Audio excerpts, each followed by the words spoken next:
Déjame colocarla. Te voy a silenciar mi micrófono cuando quieras. Bienvenida. Gracias. Déjame poner esto más pequeñito.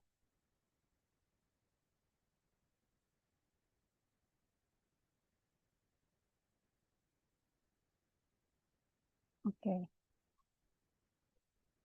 Bien, ¿cómo hago para quitarme estos cuadritos de aquí? Siempre me confundo.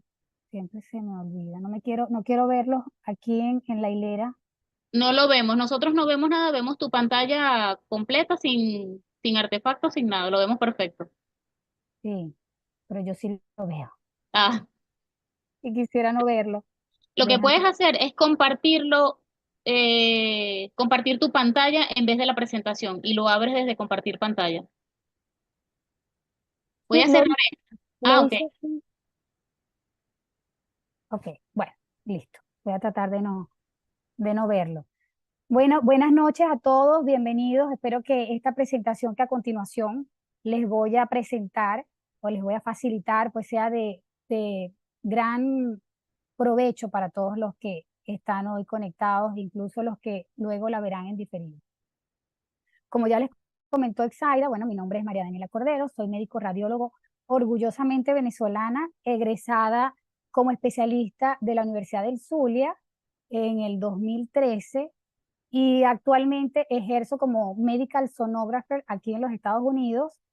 Fundé Ecosonomóvil, que es la empresa con la cual pues actualmente también trabajo y tenemos una rama educativa que de verdad que está haciendo un trabajo muy bonito. Tenemos estudiantes de muchas partes y bueno, ya al final les voy a hablar un poquito acerca de eso para que se enteren de lo que existen, las posibilidades que existen.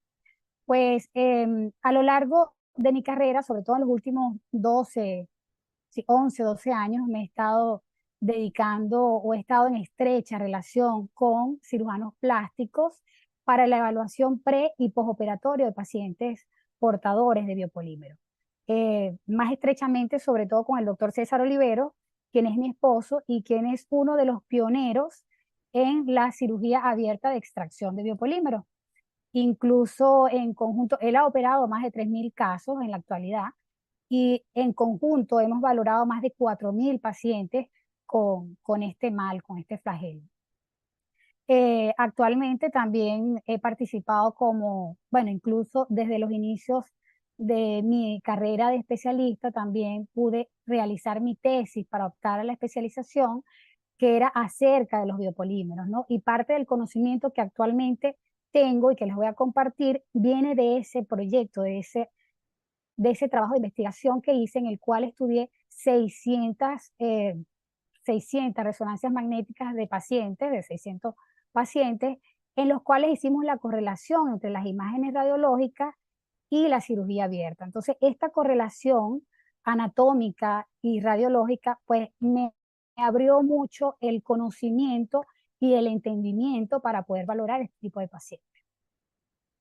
En la actualidad, como les mencionó la doctora Exaida, he colaborado con la Federación Iberoamericana de Cirugías Plásticas como ponente experta en el tema de los biopolímeros y también participé en el primer comité de consenso de expertos para establecer lo que serían los protocolos o establecer, unificar criterios para el tratamiento de los pacientes con los rellenos sintéticos permanentes. También en la actualidad estoy escribiendo como coautor en el primer libro especializado en el tema, en el cual se reúnen especialistas de diversos países, diversos idiomas, que han manejado, que tienen gran experiencia en el tratamiento y en el manejo de estos pacientes. Incluso hay neurocirujanos, hay reumatólogos, inmunólogos, cirujanos plásticos, por supuesto, y radiólogo, mi persona, que estoy como directora del capítulo de radiología. Más adelante, pues les haremos saber y les haremos llegar toda esta información.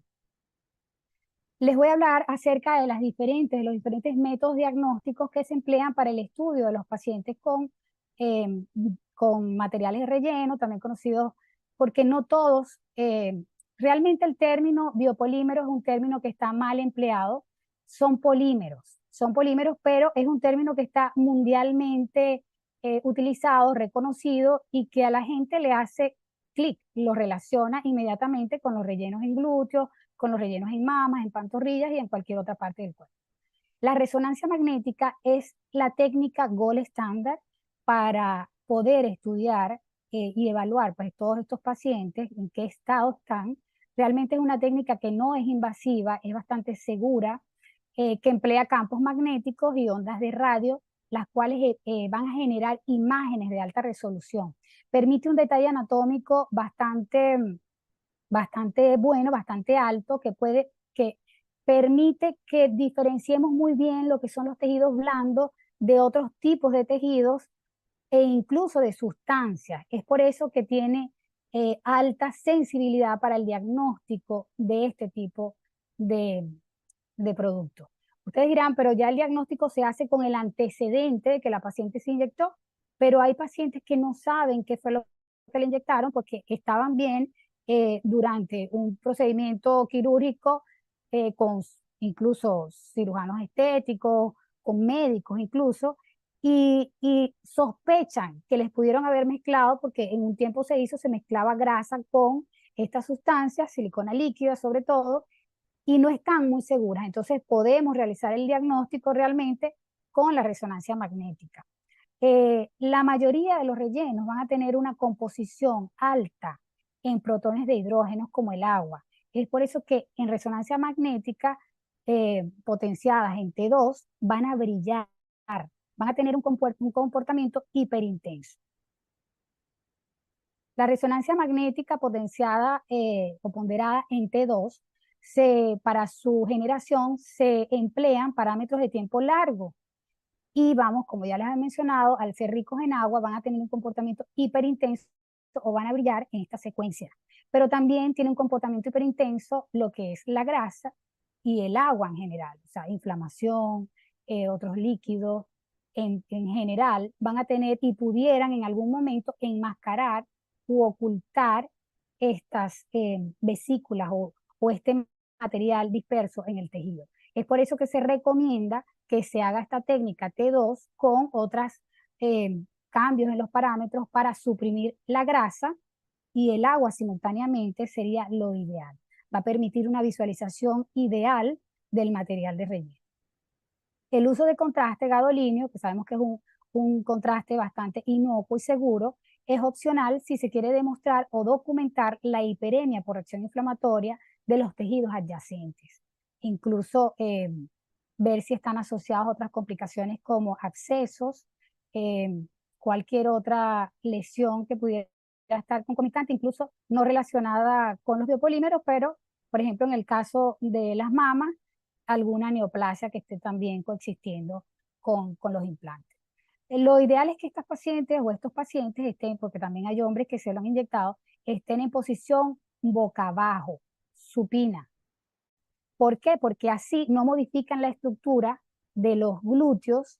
Sabemos que cuando el paciente está acostado boca arriba, los glúteos se van a achatar en el centro y se pueden ir y engañar al ojo visor pensando que la mayor afectación está hacia las caderas. Entonces, ideal siempre el paciente boca abajo.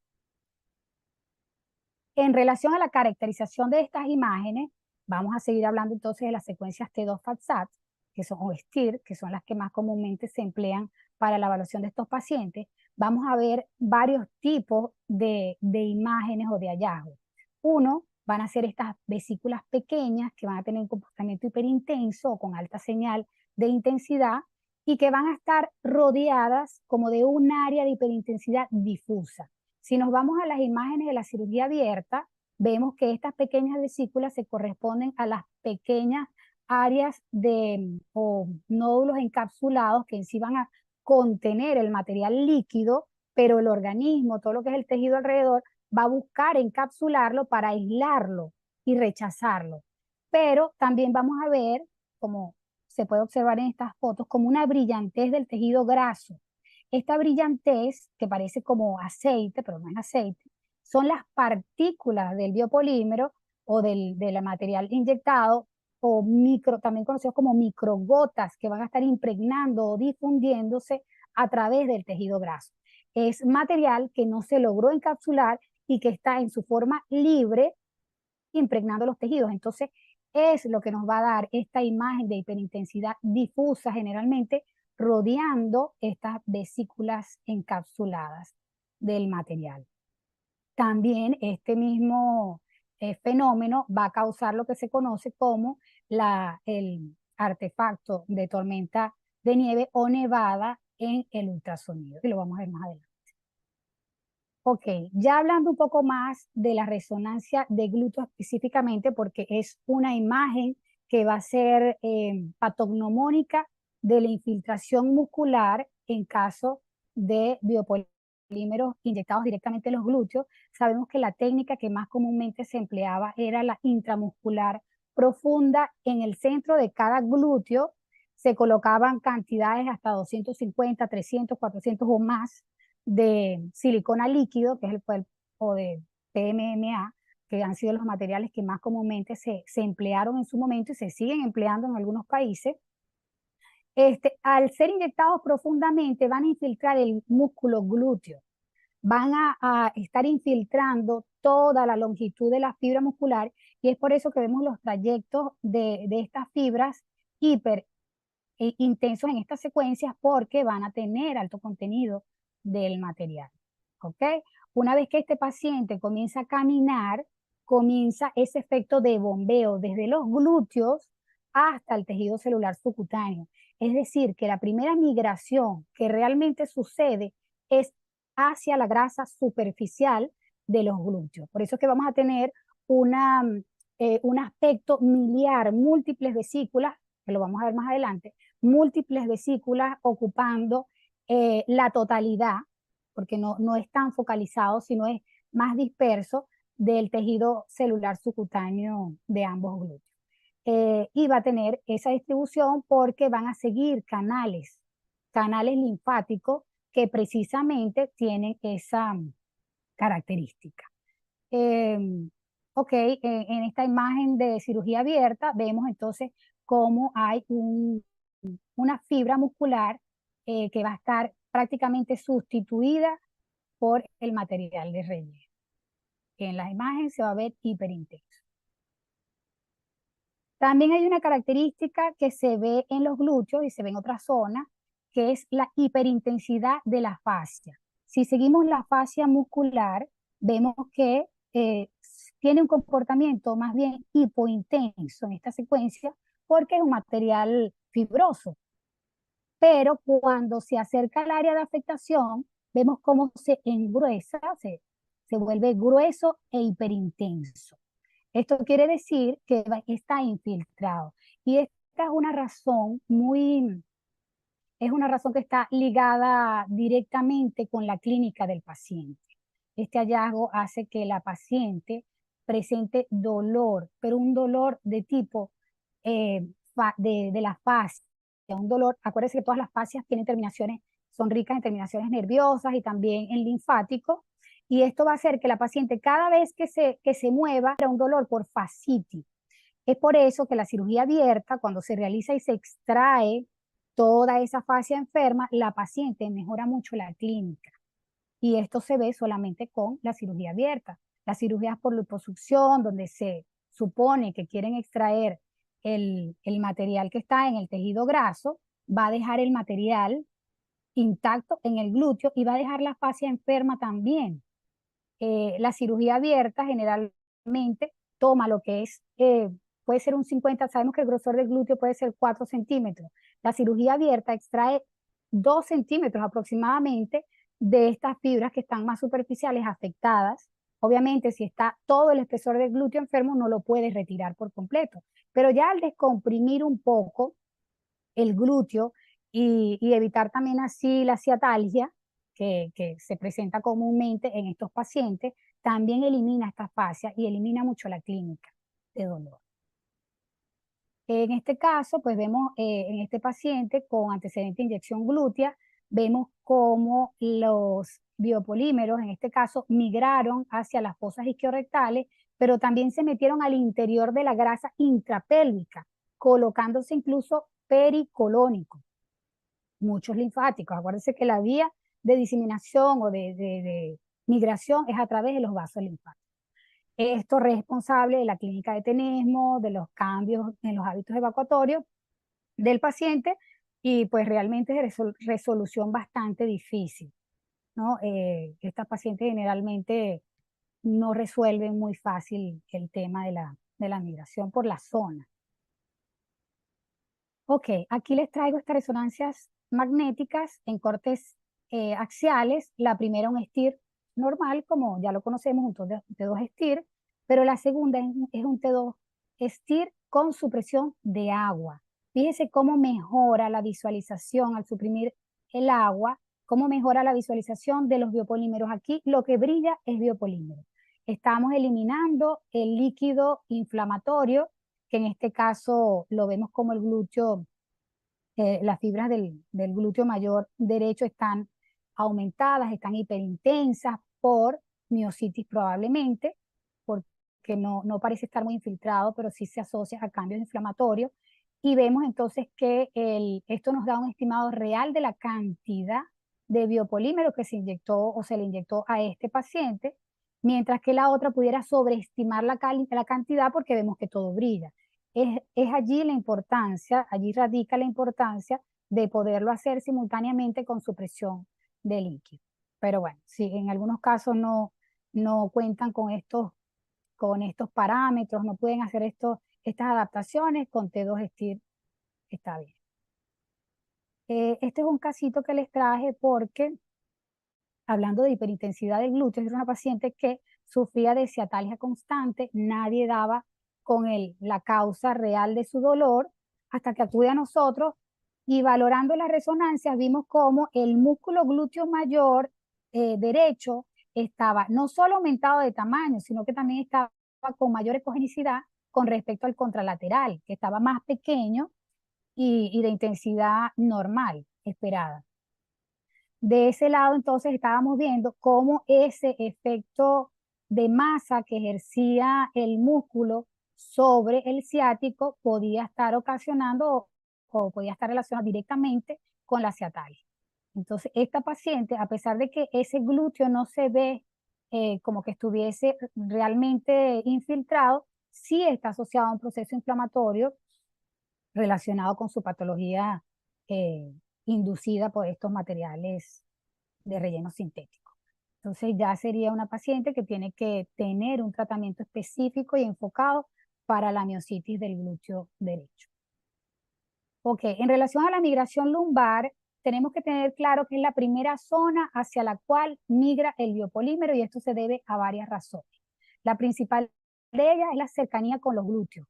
Sabemos que una vez que comienza el paciente a deambular, después del procedimiento, comienza entonces a bombearlo, no solo al tejido celular subcutáneo del glúteo, sino también hacia arriba. ¿Y por qué hacia arriba? Porque hacia arriba hay un colchoncito graso que me va a ocupar toda la zona sacra y lumbar y va a seguir este trayecto. Además, esa zona grasa, acuérdense que la grasa es rica en linfático, va a tener, va a estar predispuesta a esa migración por vía linfática ascendente y lo vamos a ver en la resonancia como ocupación de esa grasita que debería ser totalmente brillante, tanto en secuencias T1 como en T2, las vamos a ver con cambios en la señal de intensidad. Ya se los voy a mostrar en lo sucesivo, pero quiero que les quede claro algo. En esta resonancia, que hay incluso una lipomatosis, lumbosacra, vemos cómo esta línea que está acá, que no es totalmente definida, porque va a tener trabéculas que la atraviesan de lo superficial a lo profundo, es lo que se conoce como la fascia de escarpa, que nos rodea todo el cuerpo.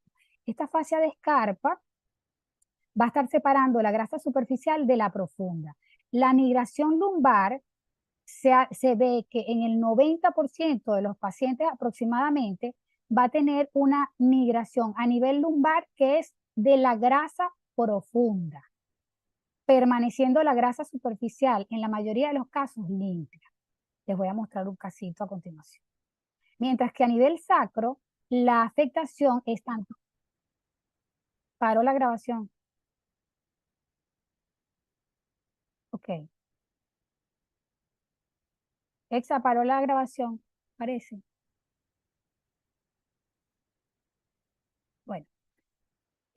Mientras que a nivel del sacro, vamos a tener que tanto la grasa superficial como la profunda se encuentran infiltradas en el gran porcentaje de los casos.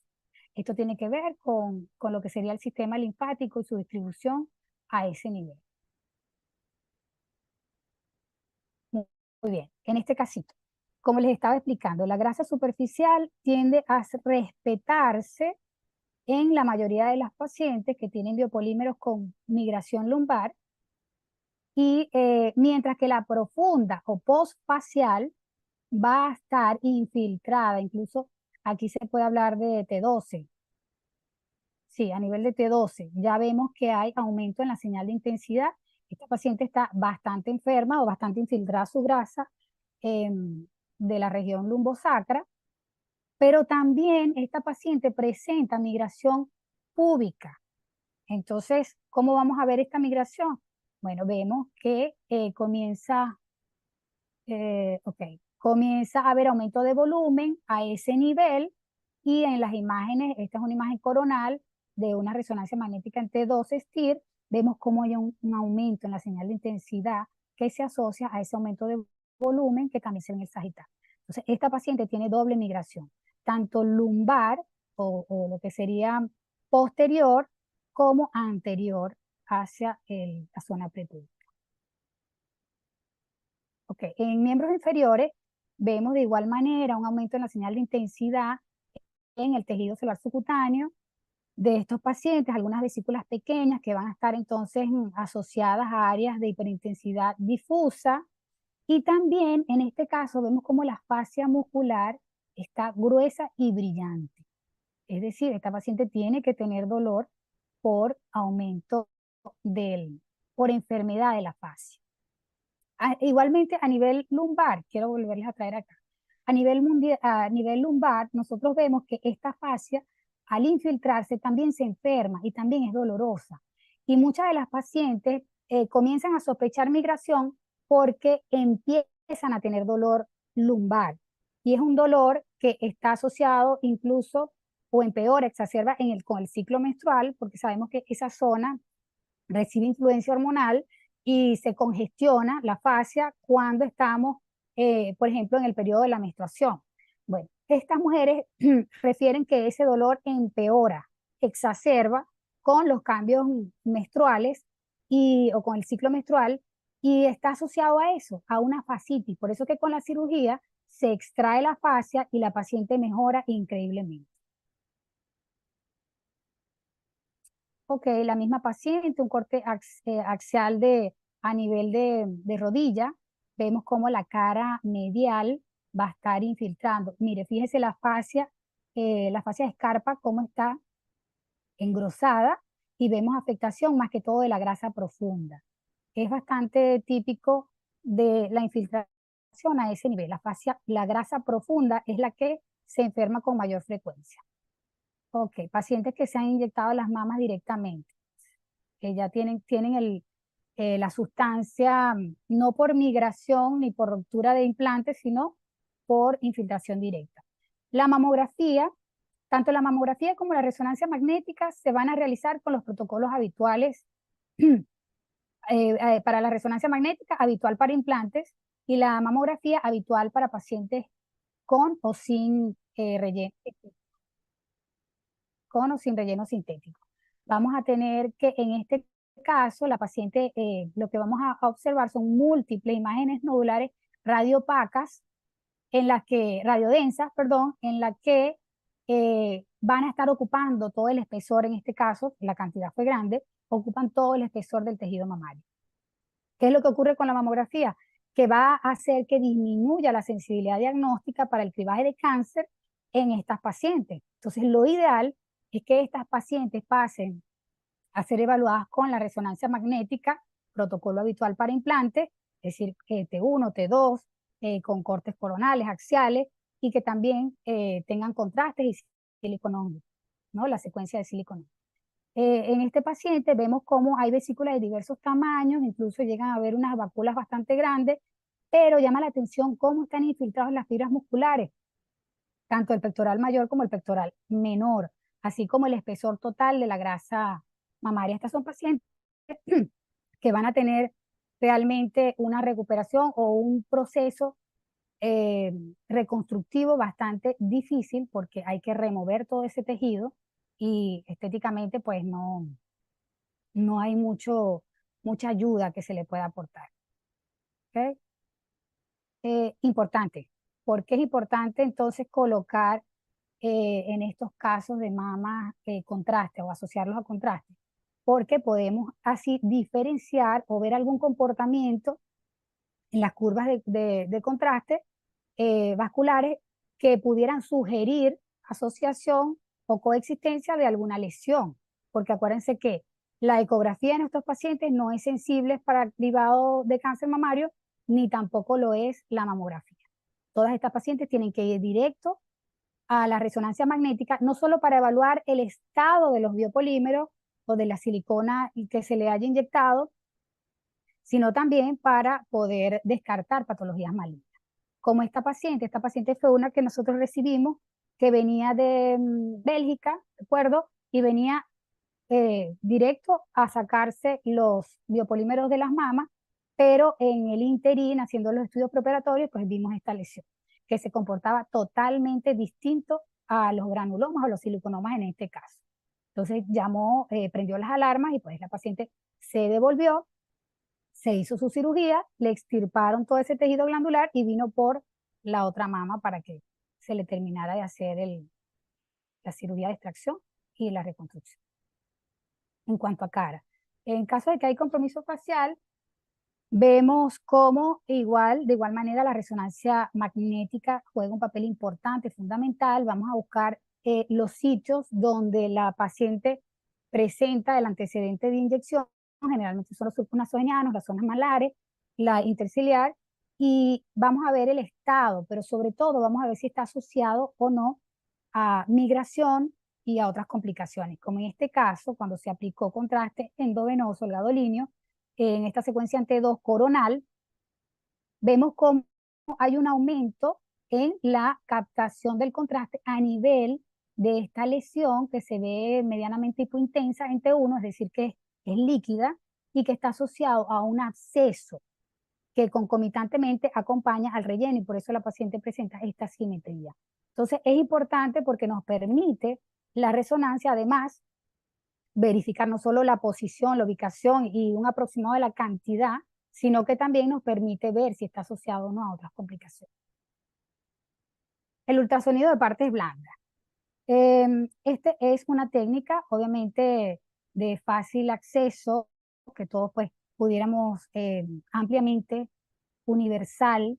En todos lados hay un ecógrafo, hay una persona que realiza ultrasonido. Es una técnica no invasiva, es inocua, es indolora, además es económica y es rápida. En manos expertas sería de gran ayuda para el tratamiento y seguimiento de estos pacientes. Ok, el ultrasonido sabemos que emplea ondas sonoras de alta frecuencia y es altamente útil en tejidos superficiales como la cara, migración de región lumbar, miembros inferiores, ganglios inguinales y axilares. ¿Cómo vamos a caracterizar las imágenes encontradas en ultrasonido? Se presentan tres tipos: los granulomas nodulares, los pseudoquistes y las tormentas de nieve, que ya más o menos adelantamos un poco de cómo se producía o a qué se debía en sí. En relación a los granulomas, vamos a tener que estos van a ser hiperintensos y ya los vamos a ir viendo cada uno. En esta imagen tenemos lo que sería la normalidad en un tejido celular subcutáneo. Vemos la piel, el tejido celular subcutáneo. Es la misma paciente para demostrarle incluso a ellas cómo hay cambios o modificaciones y cómo pasa de su tejido normal a un tejido patológico. En el tejido patológico vemos que prácticamente no se ve nada. El haz del ultrasonido al entrar se atenúa por las características del material, pierde lo que sería la propagación del haz y eso va a hacer que no se visualicen los planos profundos y se vea muy mal la imagen. Ya habíamos conversado que estas imágenes en tormenta de nieve correspondían a esa impregnación difusa del material sobre el tejido graso y que generalmente está rodeando o alrededor, como se ve en la cirugía abierta, alrededor de las vesículas encapsuladas, que también aquí podemos ver algunas pequeñas. El granuloma ecogénico, que es una imagen nodular bien focalizada y que va a dejar un túnel sónico o una sombra como sucia posterior. También vemos que ese granuloma, en este caso, vamos a tener el granuloma, va a tener una ubicación en la grasa superficial por encima de la fascia de escarpa y esta vesícula se ubica profunda. Esta coexistencia puede existir de los dos tipos. Generalmente vemos todo mezclado, vemos granulomas con vesículas, con áreas difusas o tormenta de nieve o nevada. En esta imagen que les señalo, yo le muestro al paciente también la transición de lo que sería su tejido normal y cuando comienza entonces el área ya infiltrada por el biopolímero. Incluso en la ecomarcación, les voy a mencionar, la ecomarcación, yo me guío y justo donde llego a la zona que está completamente ecogénica con el efecto de tormenta de nieve, allí paro y marco, porque hasta allí estoy viendo la normalidad y comienza la infiltración. Ese es mi guía. Ok, en relación a la ecomarcación preoperatoria, esta es una técnica propuesta por mí y también publicada en la revista del consenso, que fue publicada en el 2022, del consenso de expertos. En esta, o sea, explico la necesidad que tenemos los radiólogos y los que hagan ultrasonido de brindarle información detallada al cirujano plástico, información que le sirva, que sea de valor. No solamente es decir, si tienes biopolímero en la espalda baja. No, es dar más. Porque ¿qué va a hacer ese cirujano plástico? Necesita saber cómo es la distribución, cuál es la extensión, qué compromisos, cuál es el posible colgajo que él va a dejar para poder cerrar o pegar tejidos superficiales con los profundos una vez que retire todo el material. Entonces, básicamente, esta información es lo que esta técnica de comarcación le facilita al cirujano. ¿Qué es lo que, en qué consiste? En identificar y delimitar con un marcador indeleble la ubicación y la extensión total del compromiso de los tejidos. Es decir, toda esta zona está enferma. Ya luego le vamos a dar detalles internos de lo que hemos visto, no solamente externo en cuanto a la extensión, sino también internamente cómo están las características de los tejidos. Saber la ubicación, la profundidad, el volumen aproximado, la migración, si hay o no, y complicaciones asociadas como los abscesos, seromas, en fin. En la zona lumbar, que es una de las zonas que con mayor frecuencia se solicita hacer el descarte de migración o no, que es la zona principal de migración, permite la planificación preoperatoria, el abordaje. El cirujano puede saber si lo hace a través de una o dos cicatrices, si utiliza la cicatriz de alas de gaviota para llegar, si es en la zona sacra baja, pudiera aprovecharlo, si no, entonces tiene que llegar hasta arriba. Toda esta información es altamente útil para poder planificar la cirugía. Saber el grosor del colgajo, si el colgajo me quedaría muy delgadito, si incluso el colgajo que va a quedar con biopolímero porque todo el espesor del tejido graso está enfermo. Decirle al paciente, te va a quedar porque es imposible sacarte todo porque te tendría que sacar la piel. Entonces, esto es importante porque lo puede comunicar al paciente. El cirujano puede saber el tiempo aproximado. Si es una extensión muy grande, saber, bueno, esta cirugía me va a llevar 4 o 5 horas. Entonces, o es pequeña, la puedo hacer con la cirugía de glúteo. O sea, es mucha información que se le puede sacar provecho a esta técnica de comarcación preoperatoria. También el tipo de faja. El cirujano puede saber si la faja debe tener una mayor presión en la zona lumbar, en la zona sacra, o más bien hacia arriba. Entonces, es importante si necesita una faja que sea larga o más bien una faja corta. Toda esta información es aprovechada. Y en el postoperatorio es útil para descartar y drenar seromas también. ¿Qué información le doy yo al cirujano? Le digo, no solo le mando fotos, yo generalmente hago un informe en PDF digital, en el que meto todas las imágenes, todas las fotos que le tomo al paciente, porque tiene que haber un registro, si no eso se borra y ahí quedó. Las fotos, le envío también imágenes del ultrasonido y les mido, como en este caso, el espesor del colgajo, que sería el área que no tiene biopolímero y que el cirujano puede preservar. En este caso es la grasa prefacial o grasa superficial. Entonces, ya sabe el cirujano que una vez que llegue a la fascia, remueve fascia y remueve todo el contenido que está posterior a la fascia. Y puede preservar la grasa superficial, porque esta está sana. ¿Ok? Y tiene un grosor adecuado como para mantener la irrigación de los tejidos y que no haya la complicación de la necrosis. Entonces le digo desde el pliegue, el inicio del pliegue interglúteo hasta el vértice de la migración, la altura máxima, cuánto mide y también la distancia máxima en transversal. Entonces, toda esa información se la doy por escrito, le digo si hay vesículas y estas vesículas son de qué tamaño a qué tamaño. Eso no tiene mucha relevancia tampoco, igual todo ese tejido se va a extraer. Y bueno, le envío este reporte, le digo también si la paciente del tejido graso está con características de haber tenido inflamaciones crónicas, si hay mucha fibrosis, si hay neovascularización, al Doppler color, si está muy vascularizado, esta paciente va a sangrar durante la cirugía. Y el cirujano puede prever esa hemorragia colocando o haciendo sus medidas prequirúrgicas. Entonces, esta información es realmente fundamental para todos los cirujanos. En miembros inferiores, en sí, lo que permite es informarle al cirujano la ubicación y el saber, en base a eso, si este caso es operable o no es operable. En caso, ¿por qué? Si está anterior a la tibia, que sabemos que tenemos muy poca grasa, no se pudiera extraer porque vamos a causar, bueno, ellos causarían necrosis del área. Si está perimaliolar, tampoco se pudiera.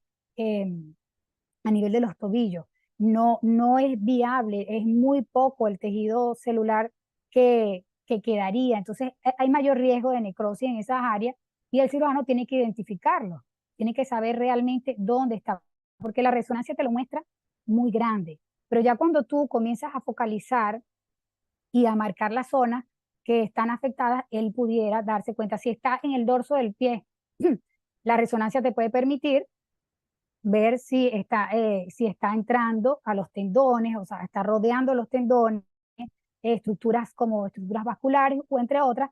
Es importante esta información que la manejen.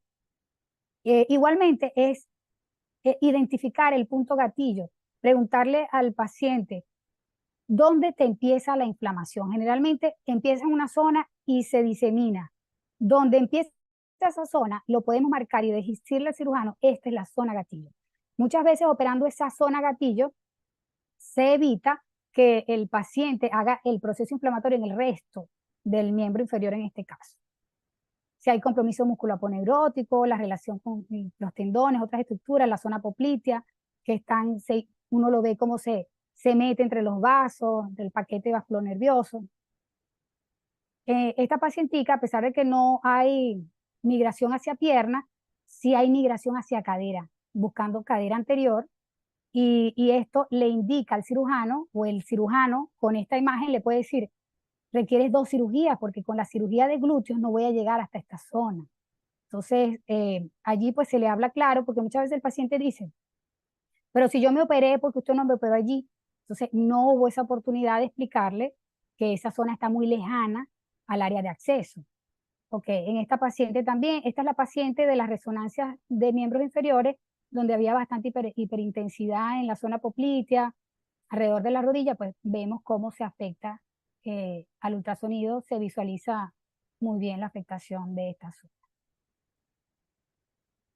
Ok, a nivel facial, es importante que toda persona que sospecha al menos que ha tenido inyecciones, así sean de ácido hialurónico, porque muchas veces decían que era ácido hialurónico y estaban inyectando silicona líquida, debe hacerse. Si se quiere hacer un rejuvenecimiento, si se quiere hacer una rinoplastia, se quiere hacer cualquier procedimiento estético, hacerse ecomarcación para evitar complicaciones, porque es necesario conocer exactamente la zona donde hay la migración para evitar inflamar, cortar, porque son zonas que pueden estar tranquilas, pero ante un trauma se van a activar y van a empezar un proceso inflamatorio, granulomatoso, en fin, realmente un dolor de cabeza, y lo que iba era por una rinoplastia, por ejemplo. Y en el caso de la cirugía de extracción, igual permite al cirujano programar mejor este procedimiento, anticipando número y ubicación de las cicatrices para el abordaje, prever complicaciones como parálisis, si está muy cerca de nervios o de vasos importantes, entonces evitar esa zona y evitar así retracciones, depresiones e irregularidades. Si vemos que el grosor de la grasa está completamente afectado, pues debe saber que no se puede extraer todo, porque si no va a quedar un hueco. Entonces, toda esta información el cirujano la necesita para poder programar mejor su cirugía. En este paciente, pues él tuvo el antecedente de inyección a nivel de ambos surcos nasogenianos, pero es evidente que hubo migración o difusión del material por fuera de esta zona, que el paciente se inflamaba bastante. Bueno, ya con estas imágenes, el cirujano decidió hacer la cicatriz a través de los surcos, una pequeña cicatriz en el medio de toda la afectación, y pues el paciente hoy en día, las cicatrices son imperceptibles. ¿Por qué no la tomografía? A ver, en estos pacientes. Sabemos que la tomografía cuenta con altas dosis, emite altas dosis de radiación, el equivalente a 3.5 años de exposición a la radiación de fondo natural. Tiene mayor riesgo de padecer cáncer también a futuro.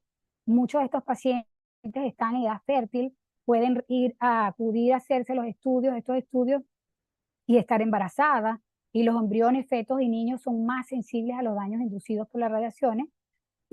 Además, presentan poco o pobre detalle anatómico.